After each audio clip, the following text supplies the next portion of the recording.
सुरेश एक 30 साल का नौजवान लड़का, लेकिन उसे देखकर आपको कभी ऐसा महसूस नहीं होगा कि वह जवान है, क्योंकि ऑफिस की थकान और ईएमआई पर लिया गया मकान उसे हर समय टेंशन देते रहते हैं। अभी 2-5 साल पहले ही तो उसकी जॉब लगी थी। उसके पापा ने भी अपना सारा प्रोविडेंट फंड सुरेश और उसके भाई रामेश को एक अच्छे कॉलेज से इंजीनियरिंग करवाने में लगा दिया था। अब तो पापा के पास भी कुछ नहीं था कि वह मदद मांग सके, पर इतनी क्या जल्दी थी सुरेश को घर लेने की। फिर अभी 2 साल पहले ही तो उसने नई चमचमाती कार खरीदी थी। इतना टेंशन मॉल लेने की जरूरत क्या आन पड़ी? इसका जवाब बहुत आसान है। अगर सुरेश यह सब नहीं लेता तो उसके रिश्तेदार और उसके पड़ोसी यह कैसे मान लेते कि सुरेश लाइफ में सक्सेसफुल हो गया है, एक बड़ा आदमी बन गया है, नई कार, खुद का घर, ब्रांडेड कपड़े, महंगा फोन। बिना इनके भी कोई सक्सेस दिखती है क्या? 1 लाख की सैलरी में से 3,000 घर की और 12,000 कार की ईएमआई पे करने पर और अपनी जरूरतों पर खर्च करने के बाद जैसे तैसे 2,000 आर तो वह बचा ही लेता था। इसी दौरान सुरेश के पेरेंट्स ने उसकी शादी कर दी। अब भाई बेटा इंजीनियर, पापा सरकारी नौकरी से रिटायर, तो शादी तो धूमधाम से ही होनी चाहिए। और फिर पिछले साल पड़ोस वाले शर्मा जी ने बिजली विभाग में क्लर्क होकर भी अपने बेटी की शादी पर 10 लाख लगाए थे, तो सुरेश के पापा तो ऊंची पोस्ट पर थे, तो 20 से 25 लाख से कम की शादी कैसे कर सकते हैं? पापा की इज्जत बचाए रखने के लिए सुरेश ने 10 लाख का पर्सनल लोन ले लिया। अब क्या था, ईएमआई बढ़ के 55,000 हो गई। फिर शादी हुई, खर्चे बढ़े। इन्हीं खर्चों को पूरा करते करते सुरेश 50 साल का हो गया। अब उसका बेटा भी इंजीनियरिंग की पढ़ाई कर रहा था ताकि एक सिक्योर जॉब मिल जाए और यह मिडिल क्लास लेगेसी आगे बढ़ती रहे। तो ये थी सुरेश की कहानी। आइए देखते हैं राम के घर का माहौल। राम पढ़ने में एक एवरेज स्टूडेंट था। उके पापा के सराफ में सोने चांदी की दुकान थी, अच्छे खासे पैसे थे घर में, लेकिन आज भी राम का परिवार अपने पुराने घर में ही रहता है। उसके पापा के पास वही सिर्फ डिजायर है जो उन्होंने 4 साल पहले ली थी। राम जब भी अपने पापा से बाइक या कार के लिए पैसे मांगता तो वो कहते कि यह कार तेरी ही तो है यार, जब जरूरत पड़े ले जाया कर, और कॉलेज की बस तो आती है ना, क्या जरूरत है कार की। किसी तरह राम ने बीबीए पास किया और पापा के साथ दुकान का काम करने लगा। एक दिन उसके दोस्त ने हाईवे पर एक प्रॉपर्टी बताई। राम ने अपने पापा से इसके बारे में बात की। उसके पापा को यह इन्वेस्टमेंट आइडिया अच्छा लगा और इस तरह राम ने अपनी लाइफ की पहली प्रॉपर्टी ले ली। इस प्रॉपर्टी को रेंट करके धीरे धीरे राम ने और भी प्रॉपर्टीज बना ली, लेकिन राम आज भी अपने परिवार के साथ उसी पुराने मकान में रहता है। बस अब उसके पास अपनी खुद की एक XUV 700 है। तो दोस्तों, सीन कुछ समझ में आया, समझ में नहीं आया तो समझ में भी आ जाएगा और सीन बदल भी जाएगा। 8 ऐसी गलतियां बताने वाला हूं जिसके कारण इंडिया का मिडिल क्लास कभी भी खुद को फाइनेंशियली एक्सप्रेस। 2 परिवारों का मिलन, एक नए रिश्ते की शुरुआत। भारत के लोगों के लिए शादी केवल एक ट्रेडिशनल, एक इमोशन है, और इसीलिए गहनों से लेकर कपड़े, खाना, गार्डन, यहां तक कि सूटकेस जैसी चीजों का बिजनेस भी इसी पर टिका हुआ है। शायद इसीलिए इंडियन लगेज इंडस्ट्री का सबसे बड़ा मार्केट है, जिसका CAGR यानी कि कंपाउंड एनुअल ग्रोथ रेट 18 पर है, जो बहुत सी और इंडस्ट्रीज से कहीं ज्यादा है, और इसकी OT4 पर सेल्स वेडिंग सीजन में होती है। इसी से आप देश में बढ़ते बिग फैट वेडिंग का ट्रेंड समझ सकते हो। प्री वेडिंग शूट से लेकर हनीमून तक सब कुछ एक्स्ट्रा एजेंट करने के चक्कर में लोग अपना बजट ही भूल जाते हैं और लोन ले लेकर शादियां करते हैं। किसी को भी कोई शिकायत का मौका ना मिले। लोगों के लिए हमारी शादी यादगार हो, इस चक्कर में तो लोग अपनी बरसों की कमाई दौलत 3 दिन के फंक्शन पर उड़ा देते हैं, और फिर भी कोई ना कोई पड़ोसी, फूफा या जीजा कुछ ना कुछ नुक्स तो निकाल ही देता है। इसलिए किसी को दिखाने के चक्कर में अपने फाइनेंस के बैंड न बजवाने में ही आपकी भलाई है। मेरे हिसाब से तो शादी एक इंटीमेट फंक्शन की तरह तरह सेलिब्रेट होनी चाहिए, कुछ चुनिंदा खास दोस्तों और रिश्तेदारों के साथ। पर फिर भी अगर आप एक ग्रैंड वेडिंग चाहते हो तो प्रॉपर फाइनेंशियल प्लानिंग के साथ ही इसे एग्जीक्यूट करो। अपना बजट फाइनल करो और किसी भी सूरत में बजट को एक्सीड मत होने दो, ताकि शादी शादी रहे, बर्बादी ना बन जाए। नंबर 2, आप यूजर हो या यूज हो रहे हो, खाना मंगवाना है, रुको, जोमैटो है ना ग्रोसरी। चाहिए बिग बास्केट है ना घड़ी, वॉशिंग मशीन, कपड़े, जो चाहिए आजकल एक क्लिक पर आ जाता है। भारत दुनिया का सेकंड लार्जेस्ट कॉमर्स मार्केट है, जहां लगभग 800 मिलियन कंज्यूमर्स हैं और एनुअली 124 लाख करोड़ से भी ज्यादा का ट्रांजैक्शन होता है। और हैरान कर देने वाला फैक्ट तो ये है कि इसका 60 पर हिस्सा किसी बड़े शहर से नहीं, बल्कि 2 टायर सिटीज और स्मॉल टाउन से आता है, जहां भारत का 80 पर मिडिल क्लास रहता है। लोग ऑनलाइन फैसिलिटी के इतने दीवाने हो गए हैं कि 500 मीटर पर जाकर राशन की दुकान से सामान लाने के बजाय ऑनलाइन ऑर्डर करने को प्रोग्रेसिव सोच रखना समझने लगे हैं। पर भाई, ये फैसिलिटी अमेरिका और दूसरी कंट्रीज में इसलिए चलाई गई क्योंकि वहां हमारे देश की तरह हर गली में राशन की दुकान और सब्जियों के ठेले नहीं मिलते। प्रैक्टिकली हमें इस चीज की इतनी खास जरूरत नहीं है। अभी कुछ दिन पहले ही लिंगन पर दिल्ली के राहुल काबरा का पोस्ट वायरल हो रहा था, जहां उन्होंने सेम रेस्टोरेंट से अपने ऑनलाइन और ऑफलाइन ऑर्डर के बिल का फर्क पॉइंट आउट किया था। उन्होंने एक ही रेस्टोरेंट से सेम चीजें ऑनलाइन ऑर्डर की और रेस्टोरेंट से डायरेक्टली भी परचेज की ऑनलाइन। वही चीज R5000 के बाद भी 520 की थी। यानी आप हर ऑर्डर पर लगभग 100 से RS1 एक्स्ट्रा पे कर रहे हो। बात RS1 की नहीं है, बात है घर बैठे ही सब कुछ एक क्लिक पर मंगवाने वाली। इस आदत ने हमें कंपल्सिव बाइंग की तरफ ढकेल दिया है, जहां हम बिना मतलब के बस चीजें खरीदे ही जा रहे हैं। एक मिडिल क्लास इंसान कभी यह समझ ही नहीं पाता कि यह कितना बड़ा साइकोलॉजिकल ट्रैप है। प्रोग्रेसिव होने के नाम से स्टार्ट हुए इस आई कॉमर्स के जाल ने उनकी जेब पर कितना बड़ा बर्डन ला दिया है। अगर आप किसी दिन बैठकर इन ऐप्स पर होने वाले मंथली एक्सपेंडिचर का हिसाब लगाओगे तो आपको समझ आएगा कि आप इन ऐप्स के यूजर हो या आप खुद यूज हो रहे हो। Number 3, brands game of status. Brand दुनिया के मार्केट का एक बहुत बड़ा मायाजाल है। ब्रांड यानी वो लोगों जो RS1 की जीन्स को 4000, 6000, यहां तक कि 1000 का बना देता है। जितना बड़ा ब्रांड उतना बड़ा उसे पहनने वाले का रुतबा। यही कारण है कि लोग ब्रांड्स के पीछे दीवाने हैं। ये सारा मायाजाल फिल्म इंडस्ट्री का बुना हुआ है, जिससे जुड़ी सेलिब्रिटीज आपको हमेशा टॉप ब्रांड्स का स्टफ यूज करते मिलेंगे। लेकिन सच तो ये है कि उनकी लाइफस्टाइल ही ऐसी है, उन्हें इसी शो ऑफ के पैसे मिलते हैं। लेकिन अगर आप मार्क जकरबर्ग को ले लो, या बराक ओबामा, या स्टीव जॉब्स, या बिल गेट्स, किसी को भी कभी आपको इनके कपड़ों पर बड़ा बड़ा ब्रांड का नाम लिखा हुआ नहीं दिखेगा। जैसे कि आमतौर पर मिडिल क्लास के ब्रांडेड कपड़ों में होता है। स्टीव जॉब्स तो अपने 90 पर इंटरव्यूज में आपको ब्लू टर्टल नेक और जीन्स में ही दिखेंगे। ऐसा क्यों?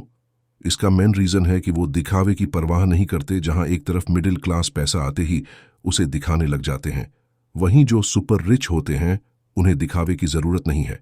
वह इसे फिजूल खर्ची और रिसोर्सेज का वेस्टेज मानते हैं।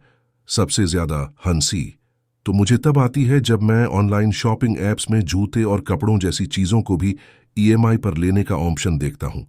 मतलब अब आपके कपड़े भी उधार के होंगे। स्टेटस सिंबल के पीछे भागते भागते हम ना जाने कैसी वर्चुअल दुनिया क्रिएट कर रहे हैं, जिसमें सब एक दूसरे से ज्यादा सक्सेसफुल दिखना चाहते हैं। ऐसी दौड़ में उलझने से बेहतर है कि आप लोकल मार्केट को एक्सप्लोर करो, इंडियन ब्रांड्स बनो। कई ऐसे ब्रांड्स हैं जो आपको सस्ते में अच्छी क्वालिटी के स्टफ्स प्रोवाइड करते हैं। केवल एक टैग के कारण RS4000 खर्च, मुझे तो समझ नहीं आता भाई। नंबर 4, उधार का। स्टेटस घर लेना है, लोन ले लो। घर रिनोवेट करवाना है, लोन ले लो। कार लेना है, लोन ले लो। यहां तक कि आजकल तो लोग ट्रैवलिंग के लिए भी लोन ले रहे हैं। लोन तो हमारे देश में ऐसे मिलने लगा है जैसे सब्जी भाजी हो। टाइम्स ऑफ इंडिया की एक रिपोर्ट के मुताबिक हमारे देश में करीबन 67 पर लोग अपनी ख्वाहिशें पूरी करने के लिए पर्सनल लोन ले रहे हैं। इसमें से 74 पर लोग मिडिल क्लास सैलरीड बैकग्राउंड से आते हैं। यह सिनेरियो शायद आपको सुनने में एकदम नॉर्मल लगे, लेकिन इसी तरह की छोटी छोटी चीजों पर लोन लेना और 10 से 11 पर का इंटरेस्ट भरना धीरे धीरे आपकी जेब खाली कर रहा है। आइए एक एग्जाम्पल से देखते हैं।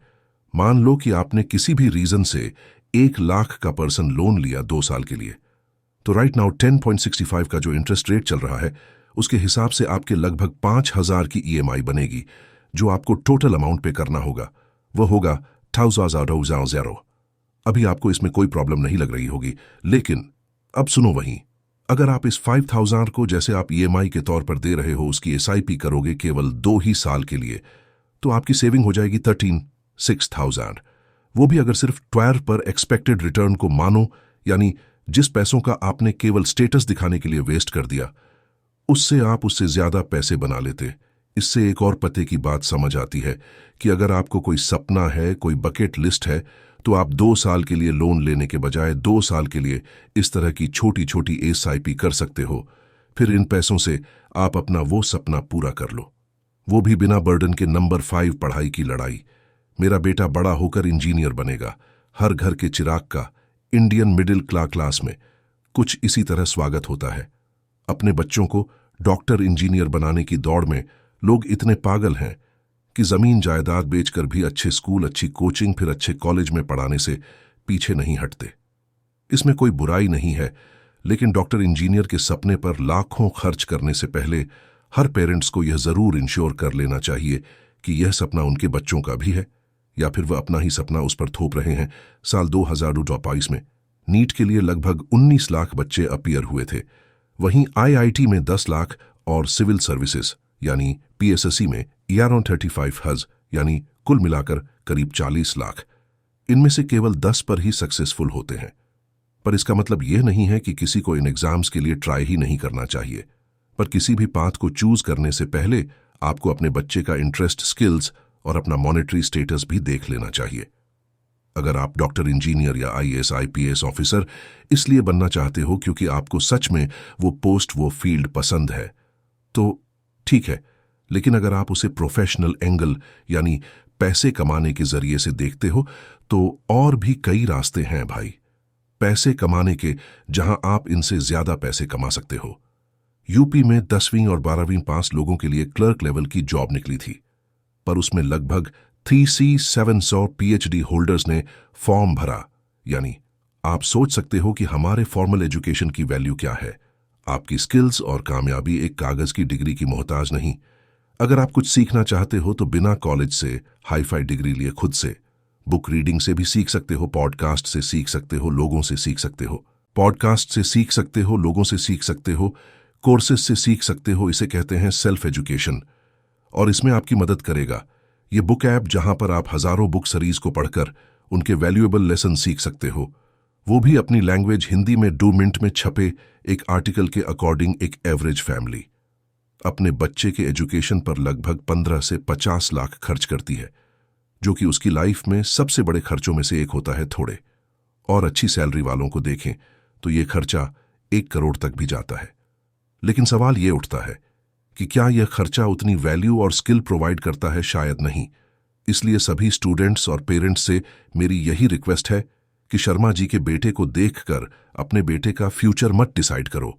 आप वो करो जो सच में उसके लिए अच्छा है। नंबर 6, कार या बेकार मकान। शादी और एजुकेशन के बाद सबसे बड़ी लायबिलिटी जिसकी बेड़ियों में मिडिल क्लास खुद को बिना वजह जकड़ लेता है, वह है कार। लास्ट ईयर गाड़ियों की सेल में 8.2 पर का इजाफा हुआ और रिकॉर्ड 4 मिलियन यानी कि 40 लाख गाड़ियां बिकी। बढ़ते पेट्रोल के दाम और बढ़ती कार सेल इस बात की ओर साफ इशारा करती है कि कैसे मिडिल क्लास बिना कैलकुलेशन के फाइनेंशियल डिसीजन ले लेते हैं और खुद को गरीबी की ओर धकेल रहते हैं। मैं आपको यह नहीं बताने वाला कि कैसे कार आपको कैब रन करने से महंगी पड़ सकती है, क्योंकि वो कैलकुलेशन तो आपको बड़ी आसानी से इंटरनेट पर मिल जाएगा। लेकिन हम डिस्कस करेंगे कि कब कार लेने में समझदारी है और कब नहीं। सबसे पहला पॉइंट कि आपका डेली एवरेज ट्रेवल कितना है। अगर वो 30 किमी से कम है तो डेफिनेटली आपके लिए कैब ही बेस्ट रहेगी और काफी सस्ती भी पड़ेगी। वहीं अगर आपकी एवरेज ट्रेवल इससे ज्यादा है तो आपका कार लेना तो बनता है, लेकिन कौन सी वही जिसे आप अफोर्ड कर सको। आप कार को केवल उसके एक्चुअल ऑन रोड प्राइस को देखकर मत लो, उसका एनुअल मेंटेनेंस, कॉस्ट, इंश्योरेंस, ये सब कंसीडर करो। साथ ही यह भी इंश्योर करो कि आपके पास पार्किंग स्पेस कितनी है। अगर आपको और बजट फ्रेंडली होना है तो यूज्ड कार के ऑप्शंस भी चेक कर सकते हो। फाइनली, चाहे आप कार कैश में लो या फाइनेंस करवाओ, अगर आप कंफर्टेबल ई के बर्डन को झेल सकते हो तो कार लेना बढ़िया आइडिया है। लेकिन अगर आप खुद को किसी फाइनेंशियल बर्डन में डालकर कार ले रहे हो तो डेफिनेटली ये कार बेकार है। नंबर 7, 21 दिन में पैसा डबल। मिडिल क्लास आज दुनिया के 80 पर प्रोडक्ट या सर्विसेज बेचने वाले बिजनेसेस का 80 पर कंज्यूमर है। चाहे टूथपेस्ट हो या कार या घर बैठे। पैसा कमाने वालों की स्कीम्स सभी लोग इन्हीं पर टारगेट करते हैं। क्यों? क्योंकि हम इंस्टेंट ग्रेटिफुली और महंगी गाड़ियां चाहिए वो इन स्कीम्स के झांसे में फंस जाते हैं। आरबीआई के अकॉर्डिंग साल 2023 में लगभग 3,500 करोड़ के फाइनेंशियल स्कैम्स रिकॉर्ड हुए, जिनमें investment scam, part time job scam, QR code scam जैसी कई चीजें शामिल है। क्यों कोई भी हमें इतनी आसानी से बेवकूफ बना जाता है और हम हंसते हंसते उसे अपनी मेहनत की कमाई थमा देते हैं। जितनी मेहनत हम इन कंप्लेंट्स को रजिस्टर करने और ऐसे फ्रॉड को सजा दिलाने में करते हैं, उससे आधी मेहनत लगती है। चीजों को समझकर इन्वेस्ट करने में जब भी कोई आपको पैसा कमाने का आसान तरीका बताए तो आप अलर्ट हो जाओ। इसे रेड फ्लैग समझकर अपने सेंसेस का इस्तेमाल करो। बिना सोचे समझे कहीं कोई ट्रांजैक्शन मत करो, ना बैटिंग एप्स में, ना इंट्राडे ट्रेडिंग में, ना एमएलएम स्कीम्स में, और ना ही किसी जॉब दिलवाने वाली स्कीम में। क्योंकि हर चीज जो कम समय में ज्यादा पैसे दिलाने का वादा करती है वो एक तरह से जुआ ही है। और मैंने आज तक किसी को भी जुआ खेलकर अमीर बनते नहीं देखा। इस बात पर लाइक तो बनता है, तो लाइक कर दो फटाफट। नंबर 8, पहले स्पेंडिंग फिर इन्वेस्टिंग। अक्सर आपने फिलोसोफर को यह कहते हुए सुना है कि rich is becoming rich and poor is becoming poor. लेकिन यह कोई नहीं बताता कि ऐसा क्यों है। सभी लोग दुनिया को आधा सच परोस कर सनसनी और नफरत पैदा करवाते हैं।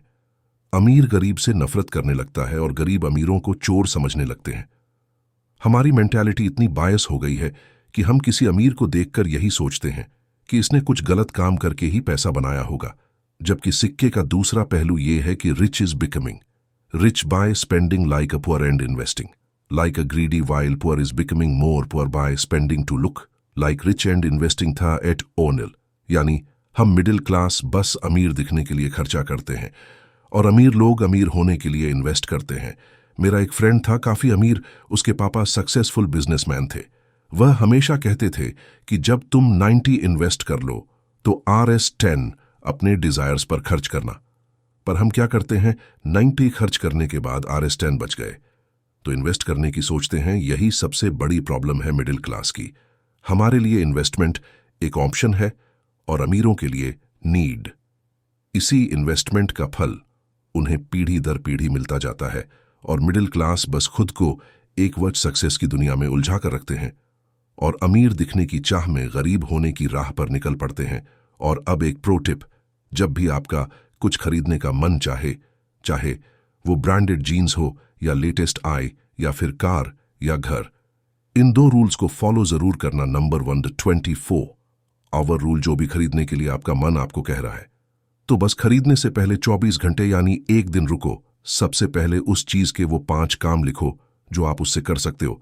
फिर दूसरे कॉलम में उन कामों को क्या आप किसी और तरीके से पूरा कर सकते हो। उन ऑप्शंस को लिखो, एनालाइज करो। अगर फिर भी आपको लगता है कि लेना ही पड़ेगा, फिर जाओ बेझिझक ले लो। इस रूल को फॉलो करने के बाद आप अपने कंपल्सरी बाइंग को 70% तक कम कर सकते हो।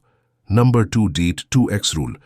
यह रूल इंस्टेंट शॉपिंग और फिजूल खर्ची कम करने में बहुत हेल्पफुल है। आपको कुछ भी लेते समय बस इतना याद रखना है कि जो भी आप चीज ले रहे हो, क्या आप उसे 2 बार लेना अफोर्ड कर सकते हो। यानी अगर आप 1 लाख का आई ले रहे हो तो आपके पास 2 लाख बिना चेहरे पर शिकन आए खर्च करने की हैसियत होनी चाहिए। EMI पर लिया तो क्या लिया, तो कुल मिलाकर बात इतनी सी है कि आज जो मन में है वह कर लेते हैं, कल किसने देखा। यह लाइन केवल मिडिल क्लास को उलझा रखने के लिए बनाई गई है, ताकि मिडिल क्लास इमोशनल होकर अपनी औकात से ज्यादा खर्च करता रहे और लोन देने वालों की और पैसा डबल करने वालों की दुकानें चलती रहे। लेकिन यह फैसला आपको लेना है कि आप क्या चाहते हो। आज के ऐशो आराम के चक्कर में जिंदगी भर खुद को मिडिल क्लास की बेड़ियों में जकड़े रखना चाहते हो, या आज थोड़ी सी सूझबूझ से फाइनेंशियल इंडिपेंडेंस पाना चाहते हो। If you like this information and this video, then you will definitely tell us by commenting, like this video and subscribe to our channel now.